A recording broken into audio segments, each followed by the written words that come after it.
சில பேர்த்துக்கு எக்ஸாம் வந்து கரெக்டாக படித்தா மைண்டில் நிற்காது. சில பேர்த்துக்கு ரன்னிங் ஓட முடியாது. மூச்சு வாங்கும், பல பிரச்சனைகள் இருக்கும். எக்ஸாம் பாஸ் பண்ணிடுவாங்க ஈஸியாக. எக்ஸாம் பாஸ் பண்ணுறவங்க ரோப் ஏற முடியாது. ரன்னிங் ஓடுறவங்க ரோப் ஏற முடியாது. இந்த மாதிரி ஒன்று ப்ளஸ்ஸு ஒன்று மைனஸாக பல பேர்த்துக்கு இருக்குது. எனக்கு இருந்தது படிக்கிறது மறந்துடுவேன். அந்த பிரச்சனை எனக்கு இருந்தது. ஏன்னா எல்லோரும் மூளையும் எல்லோரும் உடம்பும் எல்லாத்துக்கும் ஒத்து வருமானு கேட்டிங்கன்னா ஒத்து வராது. ஏன்னா ஒவ்வொருத்தரோட மூளையோட கெப்பாசிட்டி வேறு மாதிரி வேலை செய்யும். ஒவ்வொருத்தரோட மூளையோட கெப்பாசிட்டி மைண்டில் தற்சமயத்துக்கு நிற்கும், அதுக்கப்புறம் மறந்து போயிடும்.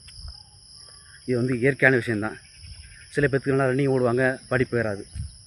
சில பேர்த்துக்கு நல்லா படிப்பாங்க, ரன்னிங் ஓட முடியாது. சில பேர்த்துக்கு ரன்னிங் ஓடுவாங்க, ரோப் ஏற முடியாது. இந்த மாதிரி ஏதாவது ஒன்று மிஸ்டேக் இருந்துகிட்டே இருக்கும். இது எப்படி பேலன்ஸ் பண்ணுறது அப்படின்னு நம்மளை இங்கேயே சர்ச் பண்ணியிருப்போம், கடந்து வந்திருப்போம், எல்லாம் பண்ணியிருப்போம். ஆனால் இதுக்கு விடையே கிடையாது.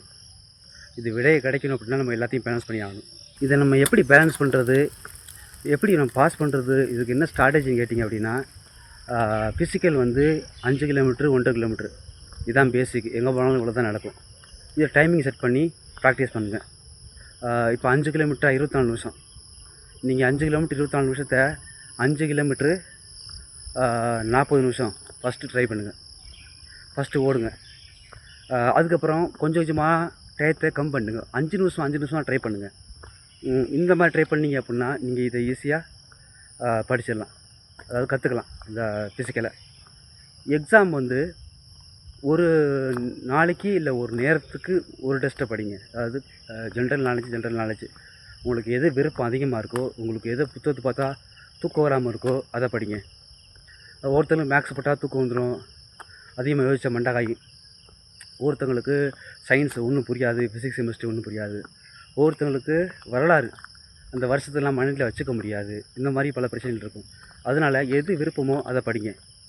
எது உங்களுக்கு கம்ஃபர்டபுளாக சௌகரியமாக இருக்கோ அதை முதல்ல படிங்க. அது மைண்டில் நிற்கும். படிச்சுட்டு ஒன்று எழுதி பார்த்துருங்க. படிக்காமல் நீங்கள் அதாவது எழுதி பார்க்காம நீங்கள் சும்மா படிச்சிங்க அப்படின்னா நீங்கள் பாஸ் பண்ண முடியாது. நீங்கள் படிக்கிறதெல்லாம் வேஸ்ட்டு. படிக்கிறத டக்குன்னு நோட்டில் பக்கத்தில் பேனா எழுத்து நோட்டில் எழுதிடுங்க. அதான் உங்களுக்கு ஞாபக சக்தியை கொடுக்கும். இதை தாண்டி ரோப் ஏறுறது, கயிறு ஏறுறது வந்து எடுத்த உடனே எல்லாமே ஒவ்வொருத்தனால ஃபுல்லாக ஏற முடியும். ஃபஸ்ட் கிளாஸ் ஏறலாம், செகண்ட் கிளாஸ் ஏறலாம், தேர்ட் கிளாஸ் ஏறலாம். ஃபஸ்ட்டு நீங்கள் ப்ராக்டிஸ் பண்ணுறீங்க அப்படின்னா தேர்ட் கிளாஸ் ஏறுங்க. தேர்ட் கிளாஸ் அப்படின்னா காலை சப்போர்ட் பண்ணி காலை பின்னி ஏறுறது.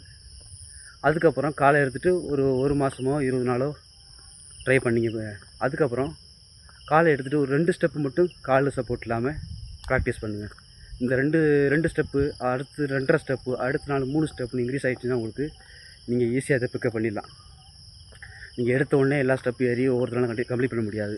எடுத்த உடனே எல்லாத்தையும் படித்து குழப்பிக்கிட்டு படித்ததையும் மறந்துடக்கூடாது.